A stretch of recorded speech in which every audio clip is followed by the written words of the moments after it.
Falar de favela é falar da história do Brasil desde a virada do século passado. Cidade, desde o início marcada pelo paradoxo.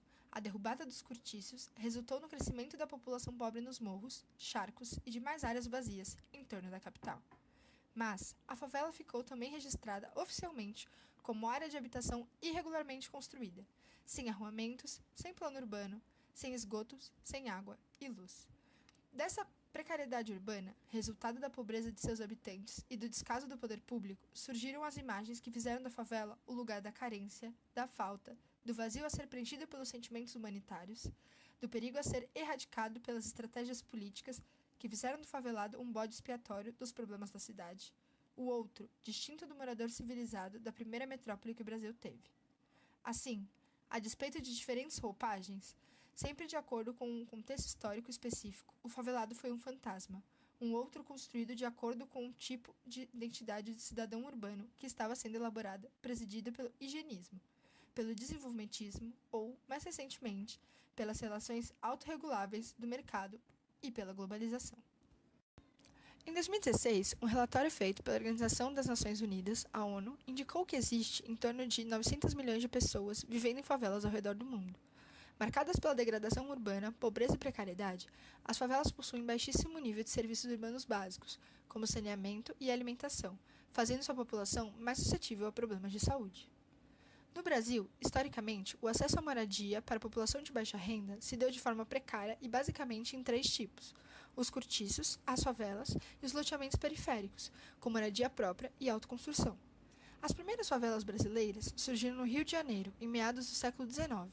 Alguns fatores, como o fim do sistema escravista, a crise cafeira no Vale do Paraíba e o início do desenvolvimento industrial no país, atraíram muitos europeus e ex-escravos para então capital brasileira. O rápido crescimento populacional da cidade inchou sua área central, local onde abrigava vários cortiços. Cândido Barata Ribeiro, na época prefeito do Rio de Janeiro, deu início a uma perseguição a esse tipo de moradia. E essa perseguição resultou na destruição do maior e mais famoso cortiço da cidade, o Cabeça de Porco, em 1893. Cerca de 2.000 pessoas foram desalojadas. Um grupo de ex-moradores do cortiço conseguiu permissão para construir suas moradias no Morro da Previdência. Um outro grupo, formado por soldados que lutavam na luta armada, também conseguiu permissão para construir no Morro do Santo Antônio, formando assim os primeiros aglomerados, que posteriormente seriam chamados de favela. Até meados do século passado, as favelas eram um fenômeno quase que exclusivo da cidade do Rio de Janeiro. A partir daí, as favelas começaram a crescer e se multiplicar rapidamente por todo o país. Em 2010, segundo dados do IBGE, havia cerca de 6.329 favelas ou similares em todo o país, localizadas em 323 dos 5.565 municípios. 6% da população vivia nesses locais, totalizando de 11,4 milhões de pessoas distribuídas em cerca de 3,2 milhões de domicílios, ou 5,6% do total do país. Esses domicílios estão distribuídos no país da seguinte maneira: o Centro-Oeste é a região que abriga a menor porcentagem, 1,8, seguido pela região Sul, com 5,3. O Norte aparece com 14,4, dos quais 10,1 se concentram no estado do Pará. O Nordeste tem 28,7, concentrados principalmente nos estados da Bahia, com 9,4, e em Pernambuco, com 7,9. Por fim, temos a região Sudeste, que com 49,8% concentra quase metade dos domicílios do país, localizados principalmente nos estados do Rio de Janeiro, com 19,1%, e em São Paulo, com 23,2%. A região metropolitana de São Paulo se destaca como a que possui o maior número absoluto de moradias localizadas em favelas, mais de 2 milhões, número que representa 11% do total. Proporcionalmente, a região metropolitana de Belém é a que mais preocupa, com cerca de 1,1 milhão de casas em favelas, equivalente a 53,9% do total, ou seja, mais da metade da população. O estudo feito pelo IBGE mostra que entre as 20 cidades que tinham a maior quantidade de domicílios em favelas, mais da metade estava localizada em comunidade com mais de 1.000 residências. Em Belém, essas grandes aglomerações representam 88,6% do total, enquanto que de outro lado da tabela aparece a cidade de Curitiba, com 16,6% de participação nessas grandes áreas. Dentre as grandes aglomerações, A maior é a favela da Rocinha, localizada na cidade do Rio de Janeiro, com quase 70 mil habitantes e cerca de 23 mil domicílios. Seguida da comunidade Sol Nascente, em Brasília, que possui mais de 50 mil moradores. Em São Paulo, podemos destacar a comunidade de Paraisópolis e Heliópolis, com 42,8 mil e 41,1 mil moradores. Localizada no município de Santo André, a comunidade Pintacilgo, circundada pela represa Billings de 127 km², possui uma população de aproximadamente 1.700 famílias. Considerada uma ocupação irregular, pois está localizada em uma área de preservação ambiental, sua ocupação iniciou-se em meados da década de 60. Após a virada do século, começou a crescer de maneira desordenada e sem controle algum, resultando na junção dos bairros Parque Miami, Jardim Riviera e o núcleo Pintacilgo. No início de tudo, a prefeitura não deu atenção para esse crescimento e hoje já virou um problema quase insolucionável. Agora aparece o SEMASA, falando em proteção ambiental, que não podemos construir para não devastar o meio ambiente, que fazer qualquer obra aqui é crime, etc. E de repente vem o Rodoanel e derruba tudo. Que lei é essa? Diz seu Manuel Leite, um dos fundadores da comunidade. Segundo o Departamento de Habitação da Prefeitura de Santo André, a invasão e expansão da comunidade se deu de maneira lenta e gradual, tendo sua fase de maior adensamento nos últimos 18 anos, quando as esferas urbanas do município já estavam saturadas. Dados da comunidade. Amostra de 129 pessoas. Contexto social. 53% dos entrevistados se autodeclararam pardos, 33% brancos, 7% pretos e 2% indígenas. 54% eram homens e 46% mulheres. Local de origem: 68% veio de outros lugares do estado de São Paulo, 13% de Pernambuco, 6% do Alagoas, 5% da Bahia e 3% do Piauí. Faixa etária: 26% entre 31 e 50 anos, 20% entre 5 e 10 anos e 14% entre 23 e 30 anos. Alfabetização: 67% lê e escreve, 23% é analfabeto e 5% assina o próprio nome.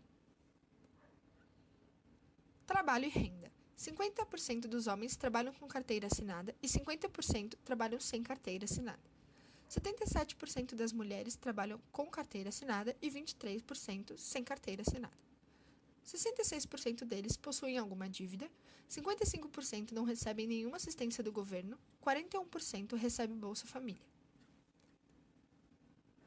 Transporte: 14% levam de 90 a 120 minutos para chegarem ao trabalho, 33% levam em média 30 minutos para chegar ao local de atendimento médico. 42% acredita que a comunidade estará melhor daqui a 2 anos, 65% enxerga como os principais problemas da comunidade vícios, desemprego e saúde, 55% enxerga como os principais problemas da comunidade regularização do terreno, alagamento e sujeira. 72% dos entrevistados moram em assentamentos, 22% em casa de blocos, 88% possuem instalações irregulares de água e 93% descartam lixo a céu aberto. A minha filha nasceu aqui mora aqui, ela nasceu aqui, ela está com 30 e... Alexa, tua mãe está com 38 anos? 39 anos, então ela nasceu aqui. Ela nasceu aqui. Nasceu aqui em Santo André. E você veio do Paraná? Eu vim do Paraná. Você veio do Paraná. E como que foi esse processo de mudança aqui, do Paraná para cá? Por que você decidiu mudar? Né? Qual foi o motivo que a senhora fez? Fez a senhora vir para cá? Porque a família do meu marido morava aqui. Então ele quis vir para cá, né? Já estava casado, eu vim com eles. Mas nunca separei dos meus pais, né? Sempre eu estava atrás deles. Estava junto com eles? Junto com eles. Aí depois de 2 anos que eu estava aqui, meus pais veio. Aí a gente já veio direto morar aqui.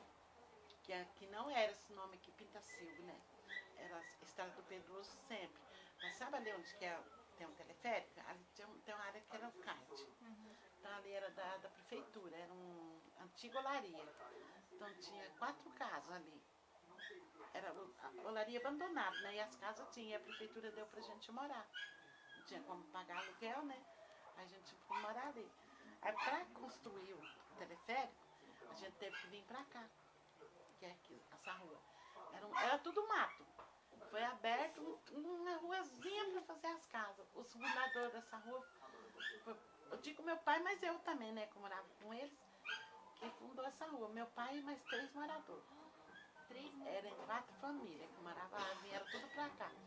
Aí abriram isso aqui, aí começaram as casinhas, né? Depois as pessoas foram vindo, foram autorizando fazer, onde que cresceu desse jeito. Então eu falo assim, eu amo isso aqui, gosto. Uma das primeiras pessoas a chegar, né? Primeiro, meu pai, nossa, ele gostava, eu falei pra você, nasci e fui criada na roça. E aqui, quando ele fundou aqui no fundo da barraca, coisa até, tinha uma horta, você precisava de ver alface, repolho, milho verde, mandioca, tudo ele plantava. Nossa A Senhora. gente colhia, que nem tava na roça, a mesma coisa, A sabe? mesma coisa. Desenvolveu muito, Muito. muito, muito, muito mesmo. Coisa O que você não dobro. tinha antes, agora você tem, tipo, bem mais assim, tem mais facilidade, né? Uhum. Então, Que nem eu falei pra vocês, a única coisa que se tivesse bem mesmo, assim, um mercado, uma escola até mais perto, né? Também eu falei da escola, uma escola mais próxima, mercado, uma coisa assim, mais próxima era melhor, mas não tem, uma farmácia não tem, no hospital também, né? Um posto mais pronto-socorro, próximo. né? Não tem. Era o mínimo, né? Era o mínimo, só isso, falta isso, porque demais. Maravilhoso, né? A gente vê assim, O autor Marcelo Lopes de Souza entende o território como espaço das relações de poder, onde as relações sociais são projetadas no espaço. Segundo Rogério Heisberg, existem 3 grandes abordagens teóricas sobre o território e a rede. Uma que subordina a rede ao território, outra que dicotomiza, divide rede e território, como faz Bertrand Beatty, e uma terceira que percebe o território e a rede juntos, posição de Rogério Heisberg, ou seja, a rede pode ser um elemento constituinte do território. Heisberg diz que o que entendemos por multiterritorialidade é, antes de tudo, a forma dominante, contemporânea ou pós-moderna da reterritorialização, a que muitos autores, equivocadamente, denominam de desterritorialização. A esta reterritorialização complexa, em redes e com fortes conotações rizomáticas, ou seja, não hierárquicas, que damos o nome de multiterritorialidade. Para o autor, a desterritorialização não existe, porque é contraditório considerar o ser humano, um ser que depende do território para construir suas relações sociais e seu modo de vida, como não territorializado. A desterritorialização é a falta de uma territorialidade, que é intrínseca à natureza humana, segundo Heisberg. Logo, para ele, sempre há multiterritorialidade. Os moradores da comunidade Pinta Silva apresentam um sentimento de união e pertencimento àquela região muito forte. Mesmo com diversos desafios e a falta de assistencialismo e investimento, muitos habitantes não desejam se mudar e preferem a comunidade comparada ao seu município ou estado de origem. A grande maioria participa das decisões referentes à comunidade através das reuniões da Associação de Moradores e reconhece seu líder comunitário. Uma das poucas opções de lazer dentro da comunidade é o campo de futebol. Lá, os jovens e crianças passam seu tempo livre e valorizam aquele espaço. Aquele local significa um momento de refúgio e integração para aqueles indivíduos. Conviver e presenciar o modo de vida da comunidade é sentir-se acolhido e capaz de entender a importância e como as relações sociais constroem aquela comunidade.